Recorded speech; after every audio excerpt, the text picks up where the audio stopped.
하나님께 드렸습니다. 앞으로 더 큰 부흥이 있을 겁니다.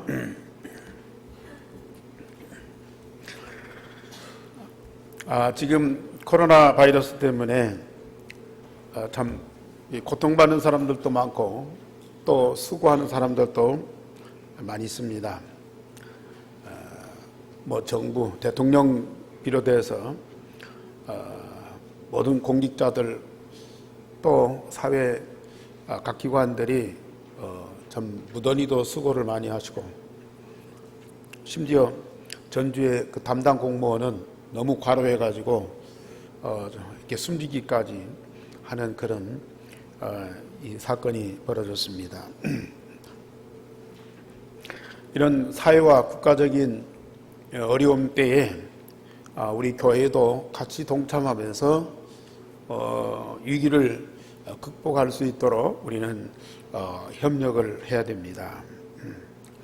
이뿐만 아니라 우리 교회와 성도들은 세상과 사람들의 어려움과 고통을 같이 나누고 또 같이 해결하고 또 그런 일이 없도록 우리는 많은 환경과 또 상황을 만들어 가야 됩니다.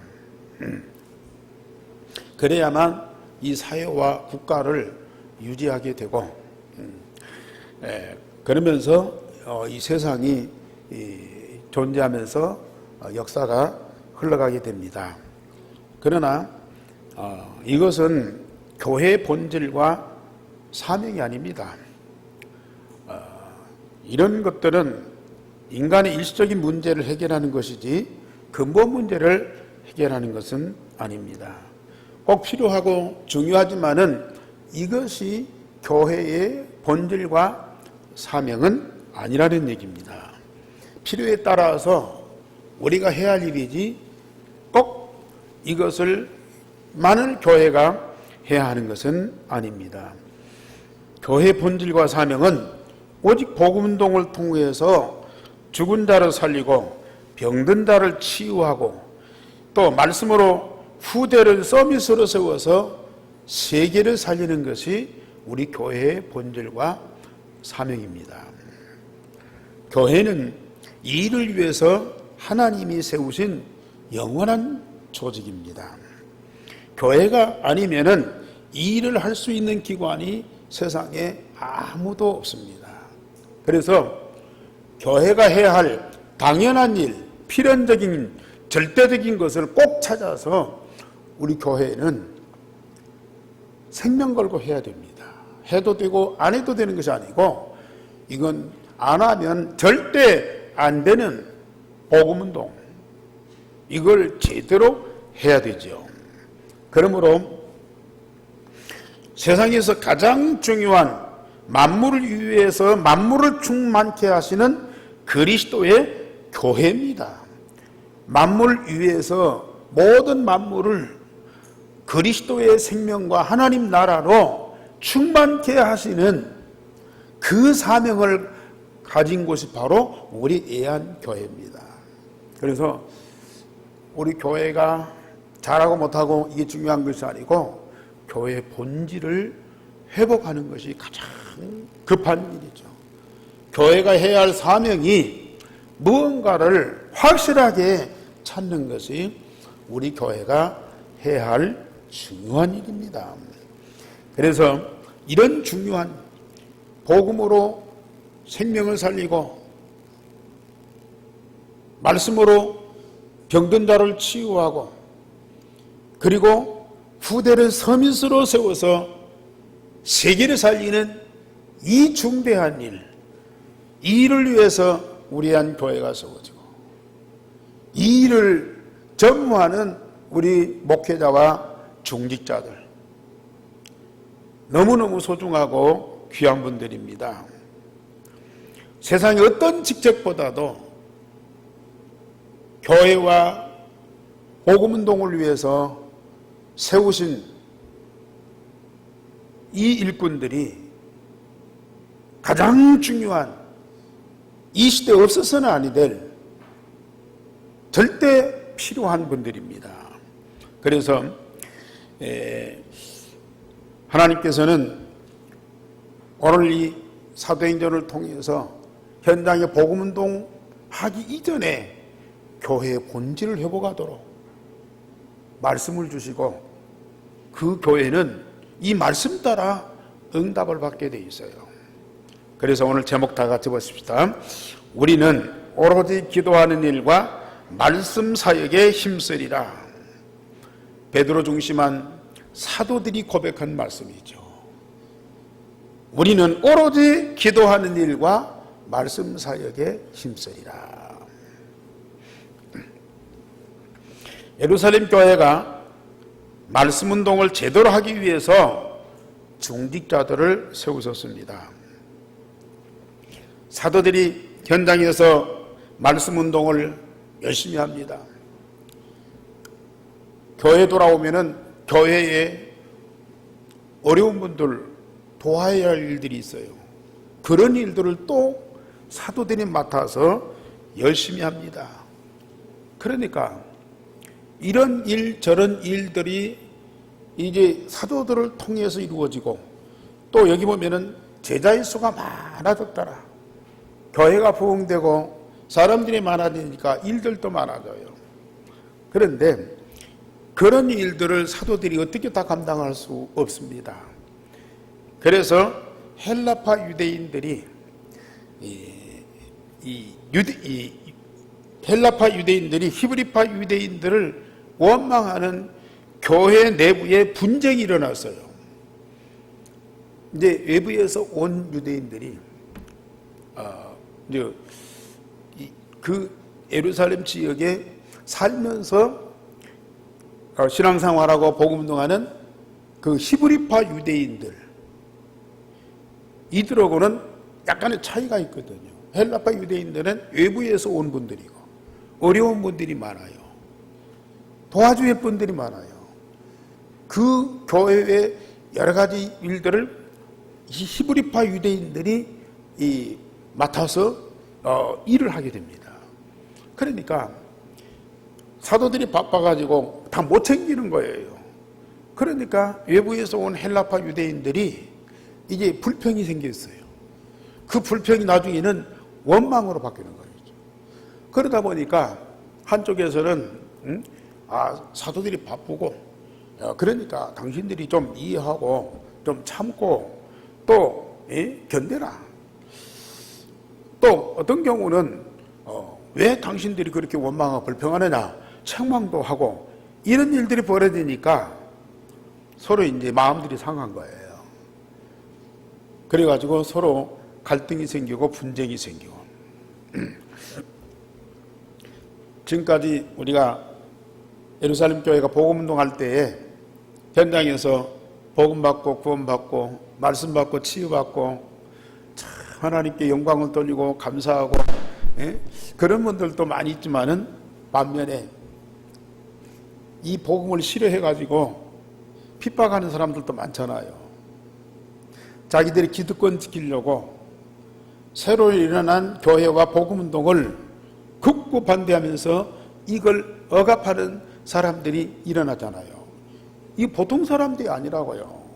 대단한 권력을 갖고 있다고요. 가줄 수도 있고 죽일 수도 있고 그런 힘 있는 사람들이, 그러니까 이 교회와 성도들이 얼마나 이게 억압을 당하겠습니까? 이걸 지속되다 보면은 결국은 이게 이제 교회가 무너지는 사태까지 벌어진다고요. 그런데 그보다도 더 큰 문제는 외부의 문제가 아니고 내부의 문제입니다. 외부의 핍박보다는 내부의 갈등과 분쟁이 교회를 더 어렵게 만드는 거예요. 물론 역사를 보면은 외국에서 우리나라를 침범을 해요. 침략을 해요. 많은 부인들이 무기를 갖고 와서 막 사람을 죽이고 잡아가고, 그러니까 나라가 막 어렵고 힘들고 무너질 수 있잖아요. 그런데 그것이 무서운 것보다도 내부에 우리 국민들이 하나가 안 되고 분열되는 거예요. 자, 아무리 외적이 침략을 해도 국민들이 딱 하나가 돼서 뭉치면 그걸 이길 수 있거든요. 그런데 외부에 적들이 들어오면요, 내부가 덮어열돼 버려요. 그러니까 그걸 이길 수가 없는 거예요. 교회도 마찬가지입니다. 교회도 외부의 핍박 때문에 교회가 무너지는 것이 아니에요. 오히려 외부의 핍박이 있으면 교회가 더 하나가 돼버려요. 하나된 힘을 가지고 그걸 이겨나가는데 내부의 분쟁이 생기면 눈에 보이지 않게 점점 교회가요 약화되는 거예요. 이 분쟁보다도 더 무서운 것이 있어요. 본질이 변질되는 거예요. 겉으로 부흥되고 숫자가 많아지고 큰일하고 대단한 조직이 많이 만들어져요. 그러면 어느새에 이 교회 본질이 변질된다니까요. 원망과 불평이 문제가 아니고 교회가 변질되는 것이 그게 더 무서운 적이거든요. 그건 외부에서 들어오는 것이 아니고 내부에서 일어나는 거라.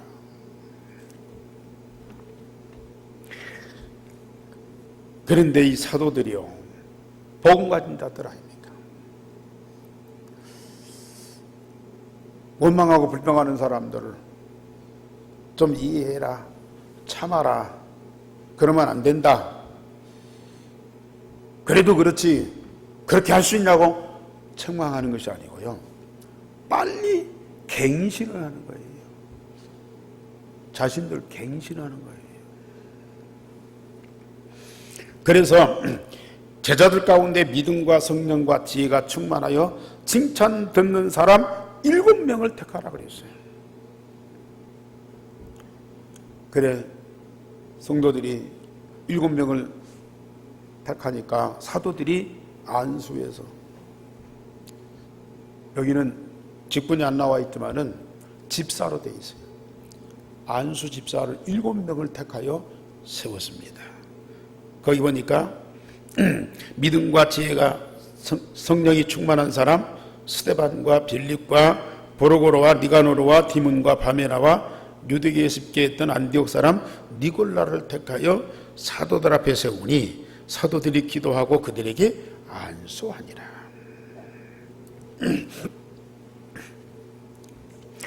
교회는 많은 일들이 일어나는데 분담해서 그것을 할 수 있는 사람들을 세우는 것이 필요하고 중요한 겁니다. 권위 있는 사람이나 실력 있는 사람이나 또 훌륭한 사람들은 원망하고 불평하는 사람들을 억압할 수도 있고요, 못하게 할 수도 있어요. 그러나 그건 일시적인 방법이죠. 그런 사람들을 도울 수 있는 그러한 시스템을 만드는 것이 중요한 거거든요. 그래서 사도들이 하는 그 일을 분담해서 할 수 있는 사람, 중직자들을 세워서 그 일을 제대로 할 수 있도록 하고요. 그러면서 교회의 본질, 이것이 변질되지 않도록 사도들이 기도하고 그들에게 안수하여서 이 중직자들을 세우는데, 우리는 오로지 기도하는 일과 말씀 사역에 힘쓰리라 그랬어요.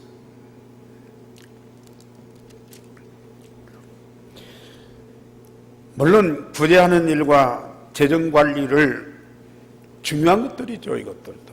그런데 이런 것들을 중직자들한테 맡기고 사도들은 오로지 기도하는 일과 말씀 사역에만 힘쓰도록 갱신을 했습니다. 아무리 많은 일을 해도 교회의 본질을 잃어버리면 교회의 생명을 잃어버리는 것과 똑같거든요. 그래서 기도와 말씀에 전무하는 목회자가 중요하고 이런 목회자들을 돕는 중직자들이 절대 필요하고 또 중요한 거죠. 그래서 기독교 역사로 보면은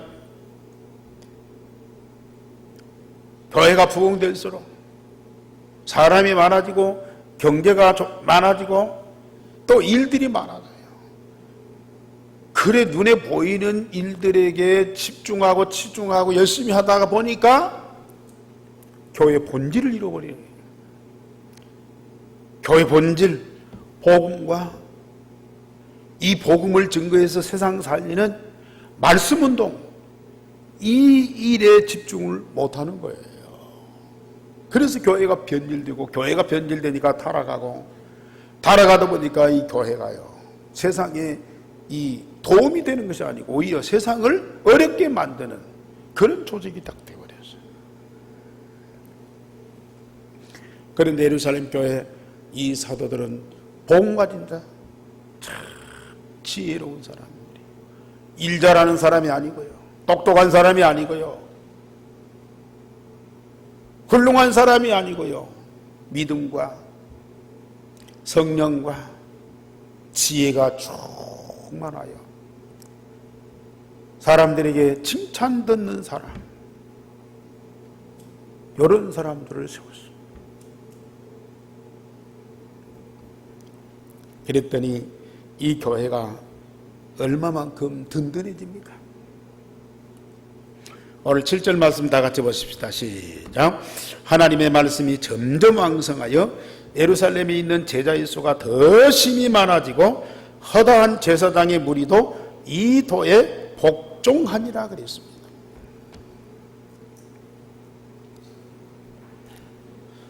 사도들이 기도와 말씀 사역에 집중하고 최선을 다하니까요,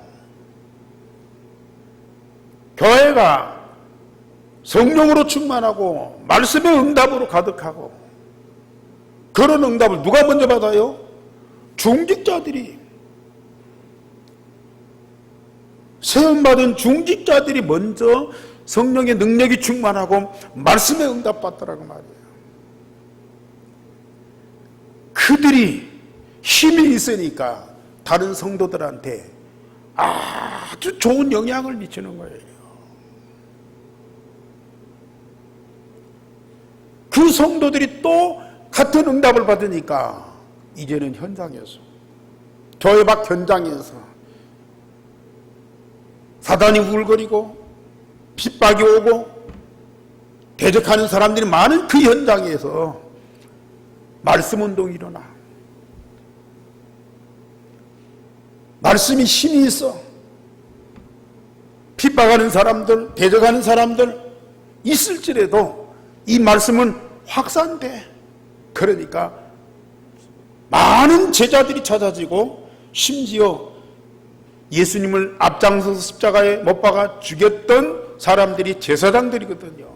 근데 이 제사장들이 이 복음 앞에 무릎을 꿇게 되는 그런 역사가 일어났어요.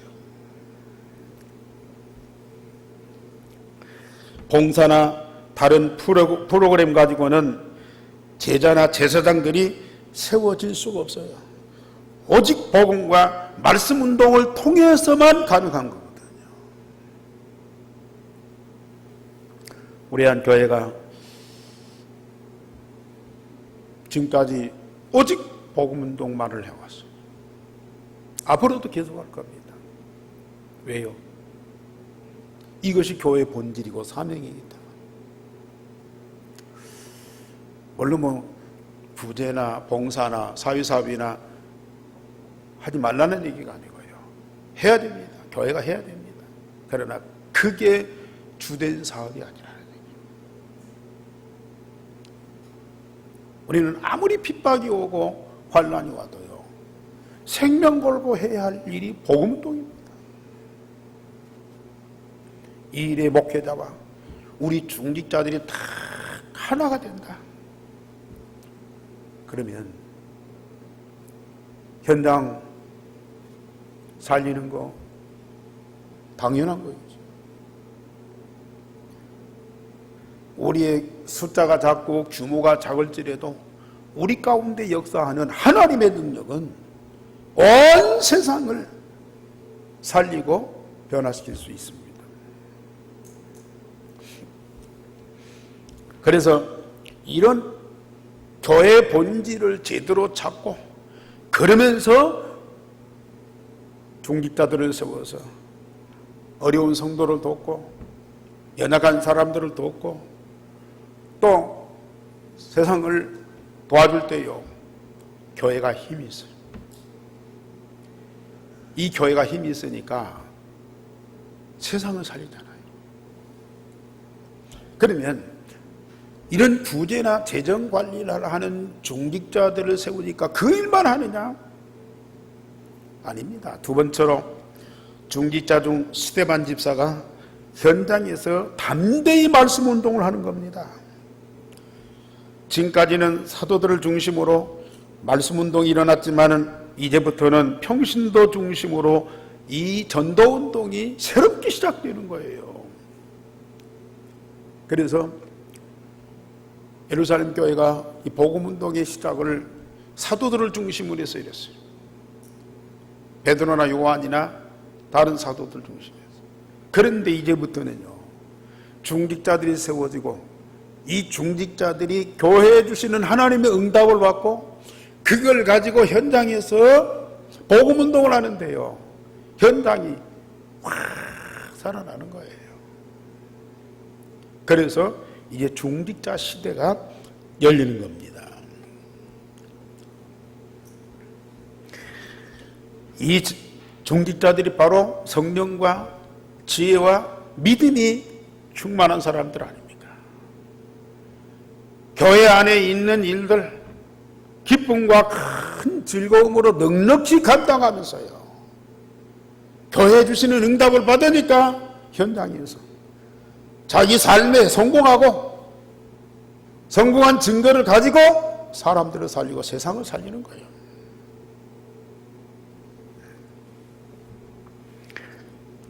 그래서 중직자 스데반이 사도들과 똑같이 말씀 응답을 받고 기도하면서요, 성령의 은혜와 권능이 충만하니까 큰 기사와 표적을 민간에게 행하였다고 말씀합니다.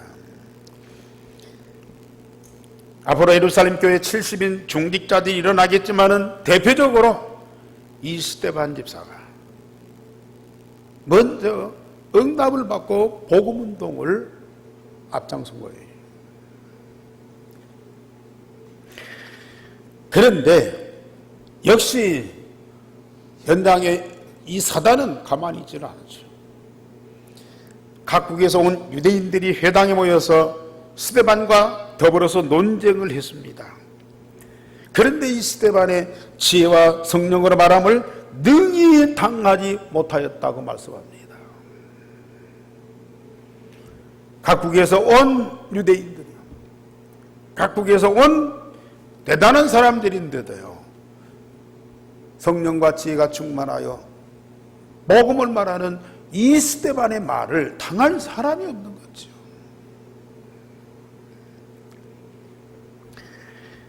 복음운동에는 반드시 핍박이 일어나는데 그것을 이기고 복음운동을 지속할 수 있는 중직자, 그래서 믿음과 지혜와 성령이 충만한 자들을 중직자로 세우시고 있죠.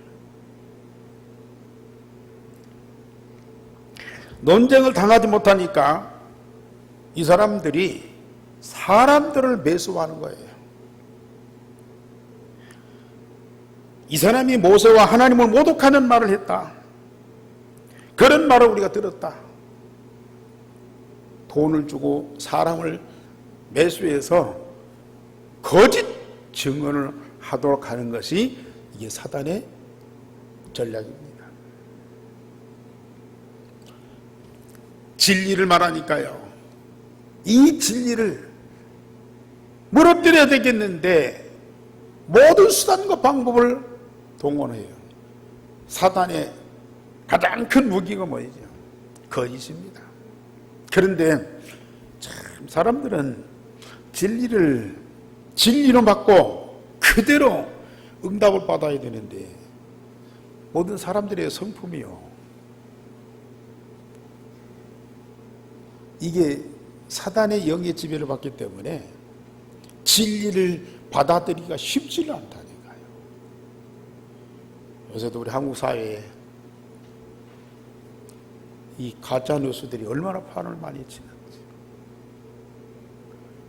근데 좀 배움이 적고 또 마음이 약하고 또 현실적으로 참 이 적응을 잘 못하는 그런 어려운 사람들이 이 가짜 뉴스에 속아서 거기 빠지는 것이 아니고 지성인들, 정치인들, 굉장한 영향력이 있는 지도자들이 그런 가짜 뉴스에 다 빠져버린다니까요.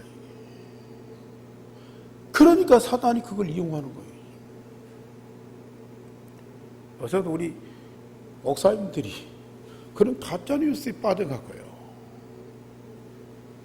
아니, 뭐 상식적으로도 안 맞는 얘기들 막 한다니까요, 이게.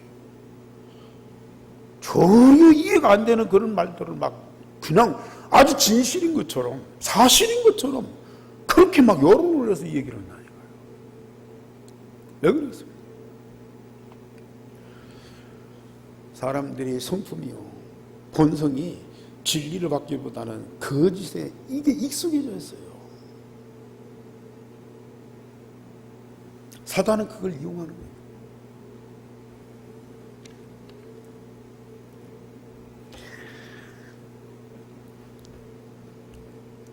장로와 서기관들을 충동시켜서 스데반을 잡아 공회 앞에 세우고 거짓 증인을 세워서 거룩한 것과 모세율법을 거슬려 말하는 것을 들었다고 또 동원하는 거예요. 이제는 장로들과 서기관들, 지도자들 아닙니까? 또 이 교회 외에 가장 중요한 사람들입니다. 이런 사람들을 동원해서 스데반의 말을 꽂고 그래서 그걸 막으려고, 무너뜨리려고요. 이런 충동을 하게 됩니다. 그러나 거짓이 진리를 이길 수는 없습니다. 우리가 거짓말하고 사느니 진리를 말하고 죽는 것이 훨씬 낫습니다. 사람의 죽음은 일시적인 것이거든요. 그러나 거짓이 들어가서 그 운명을 잡았다, 영원토록 고통받는 거예요. 우린 진리를 말하다가 우리 육신이 죽었다. 그러나 그 진리에 의한 영원한 생명은 우리에게 항상 함께하는 거거든요. 스데반은 그걸 너무 잘하는 거예요.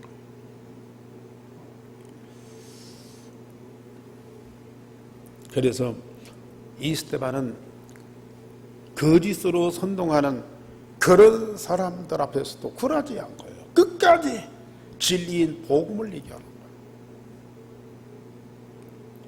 사도들이 기도와 말씀 사이에 충실하니까요. 그 기도를 통한 성령의 권능과 말씀의 응답을 누가 먼저 받느냐? 이 중직자들이 먼저 응답을 받는 거예요. 물론 중직자들이 교회 안에서 많은 일도 하고 현장에서 복음운동도 하고 하겠지만은 더 중요한 것은요, 사도들이 받는 응답을 똑같이 받는다는 얘기거든요. 사도들이 누리는 축복을 이 중직자들이 똑같이 누린다는 겁니다. 이게 참, 그래서 저는 한때 목사보다도 우리 장로님, 집사님, 권사님들이 참 부러운 때가 있었어요. 평신도로서 아무 부담 없이 신앙생활하고 교회 헌신하고 또 전도운동하고 얼마나 참 복된 일이냐. 그런데 제가 열성의 복음을 각인 뿌리 체질되고 24시 기도로 누리는 비밀을 갖고 보니까요, 그래도 목사가 참 축복받은 사람이에요. 그래도 목사가 하나님 주시는 응답을 먼저 받고 우리 중직자와 성도들한테 같이 응답받도록 도우는 자예요. 사도들과 함께하는 이 중직자들이에요. 사도들이 받는 응답을 그대로 받는, 사도들이 누린 축복을 그대로 누리는 거예요. 정말로 복 있는 사람들이에요.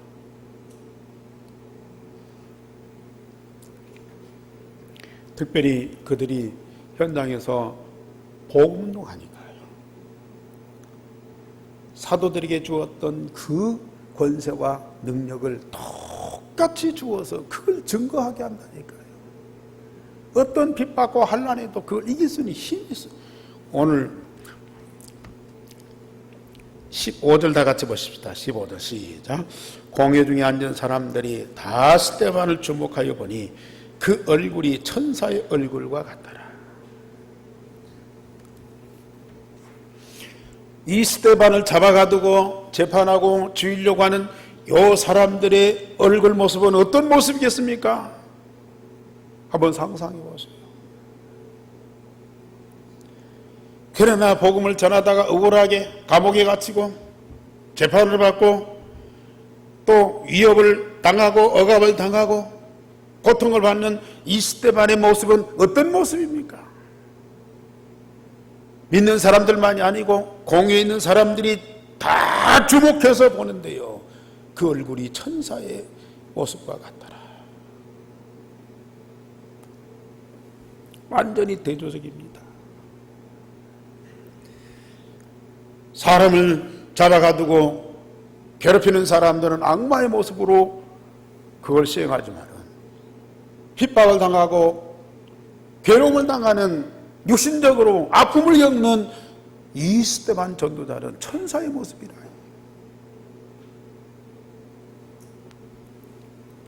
그러면 그때 말입니다. 평상시에 이런 천사의 모습을 갖고 살았다는 얘기죠. 평안한 때나 고통받는 때나 교회에서나 현장에서나 똑같아요. 왜 그러겠습니까?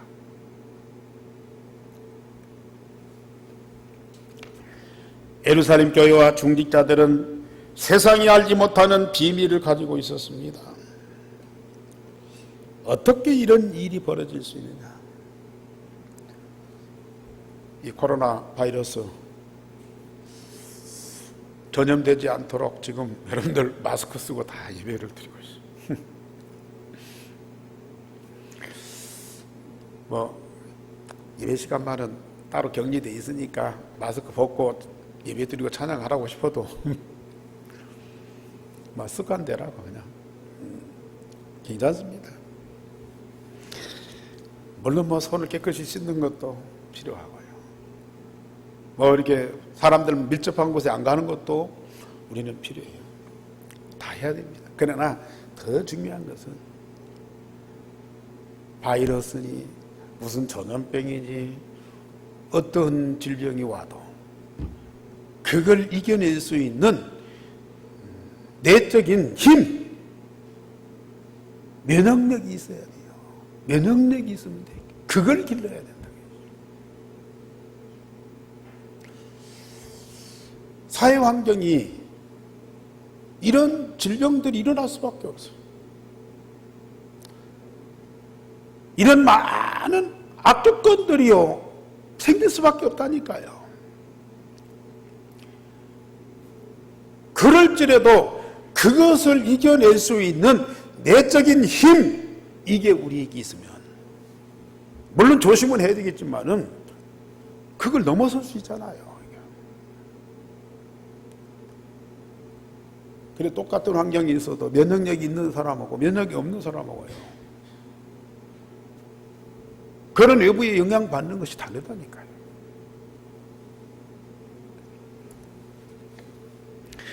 마찬가지입니다. 아무리 외부에 핍박이 오고 환난이 오고 큰 시험이 닥쳐도 그걸 이겨낼 수 있는 힘, 그걸 축복으로 바꿀 수 있는 힘, 이것을 하나님이 우리에게 주시는 거예요. 예루살렘 교회에 사도들에게 그걸 주신 거예요. 그리고 중직자들에게 그걸 주신 거예요. 현장에서 복음 운동하는 사람들에게는 하나님이 그걸 당연히 주시는 거라.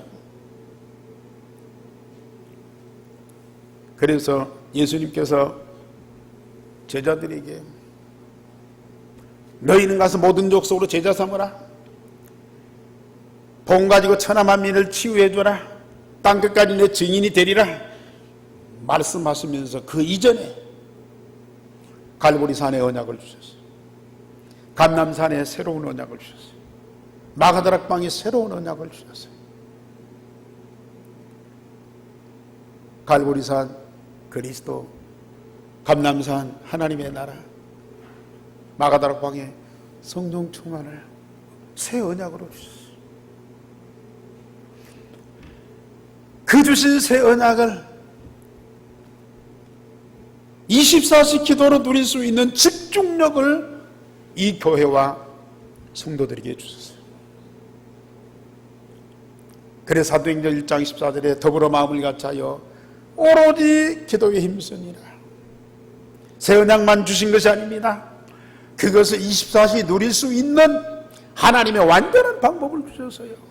마음과 몸과 영혼을 하나님께 집중할 때요, 그리스도가 내 마음에 각인되고요, 하나님의 나라가 내 영혼에 뿌리내리고요, 성령의 능력이 내 몸에 체질됩니다.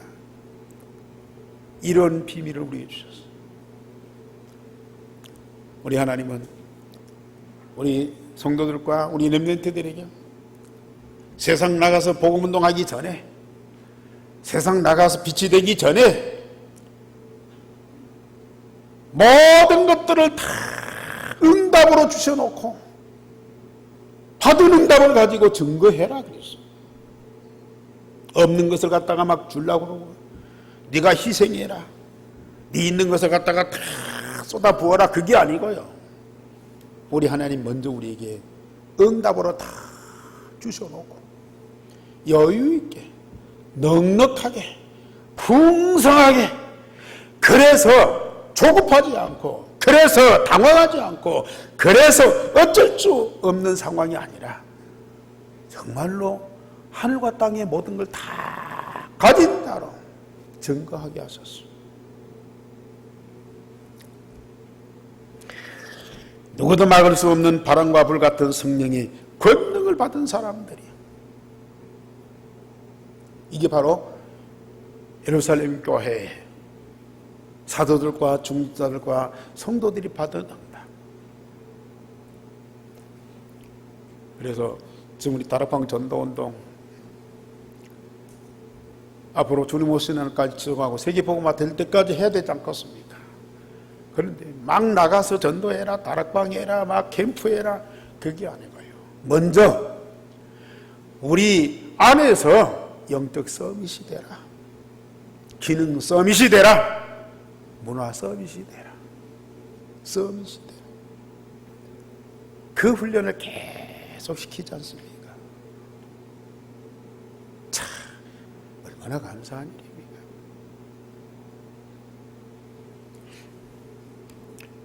물론 대기업에 들어가서 큰일 하는 분들이 있어요. 그동안에 학교에서 열심히 공부했겠죠. 많은 스펙도 쌓고 인턴십도 하면서 실력을 길렀겠죠. 그런데 그 가진 것 갖고 그 들어가서 그 어려운 일들을 계속 감당하려니까 얼마나 피곤하고 얼마나 힘들고 얼마나 지치겠습니까? 물론 훌륭한 인격과 성품과 능력을 갖고 국회의원이 되고 장관이 되고 대단한 일을 하죠. 그러나 지금까지 가진 그런 실력과 능력을 가지고 그 일을 쏟아부으면서 그 일을 감당하려니까 얼마나 벅차겠습니까? 그런데 우리 전도자들과 우리 렘넌트들은요, 우리 하나님이 영적 서밋, 기능 서밋, 문화 서밋이 되게 하고요. 그뿐만 아니라 날마다 24시 임마누엘, 25시 말씀의 응답, 그러면서 영원한 언약의 여정을 가면서요, 우리는 정말로 즐거움으로, 큰 기쁨과 감사함으로, 참 평안함으로 이 일을 감당할 수 있도록 응답을 주신다.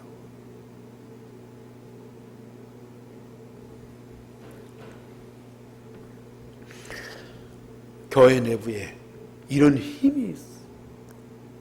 이 힘을 가지고 현장에서 삶도 살고 전도운동도 하고요. 얼마나 감사한 일입니까? 결론적으로 말씀드립니다. 우리 교회도 믿음과 지혜와 성령이 충만하여 칭찬받는 중직자가 세워져야 됩니다. 물론 그런 조건 다 갖춰가지고 장로님으로, 권사님으로, 집사님으로, 전도자로 세워지면 얼마나 좋겠습니까? 그런데 우리 교회에서나 다락방 운동에서는 계속적인 훈련이 있잖아요. 언젠가는 믿음과 지혜와 성령이 충만한 사람 됩니다. 그래서 올해 첫 주에 제가 우리 중자들 세우고 임직하겠다고 말씀을 드렸는데 계속 기도 중에 있어요. 그래서 지금 여러 가지 어수선한 때이기 때문에 하나님이 좀 정한 때에 이 중자들 피택하게 할 겁니다. 그래서 4월 달에 좀 피택을 하고 가을에 임직을 하고 그렇게 할 계획을 갖고 지금 기도로 준비하고 있습니다. 물론 여러분들이 원한다고 되는 건 아니에요. 하나님이 원하시는 자지요. 하나님이 세우시는 자지요. 그러나 여러분들이 정말로 기도하세요. 하나님이 나를 중직자로, 하나님이 원하시는 일에 쓰임받게 하옵소서. 기도로 준비하세요. 기도하시라. 말씀과 기도응답으로 성도들이 유일성의 복음을 하나 되어 함께 하게 되면요, 하나님께 집중하게 되고, 이게 절대 필요한 것이거든요. 유일성의 복음으로 하나 되는 그 힘, 이게 얼마나 큰지요. 하나님 우리에게 그 응답을 주십니다. 그리고 많은 핍박과 반대에도 생명 걸고 현장에서 복음운동하는 전도자로 하나님께 쓰임받아야 됩니다. 승리해 놓은 영적 싸움이죠. 반드시 성공하게 돼 있는 전도운동이죠. 하나님이 반드시 일을 하게 하십니다. 300지교의 중직자, 300 렘넌트 전무사역자, 300세계 선교사 찾아지는 그날 반드시 올 겁니다. 여러분들이 그 응답의 주역이 되시기를 주님의 이름으로 축원합니다. 우리 하나님 감사합니다. 하나님의 살아있는 생명의 말씀으로 우리에게 응답을 주셔서 산 증거를 가지고 복음운동할 수 있도록 우리 교회와 우리 중직자, 전도자들을 축복해 주시니 감사를 드립니다. 올해 렘넌트들이 되어지도록 성령으로 감동하여 주옵소서. 온 교회가 하나 되어 복음운동에 전력을 다하게 하시옵시며, 그래서 온 땅에 하나님의 나라 영광으로 가득하게 되어지는 그날이 속히 오게 하여 주옵소서. 이 일에 쓰임받는 우리 중직자 렘넌트들이 되어지게 하옵소서. 주 예수 그리스도 이름으로 기도하옵나이다. 아멘.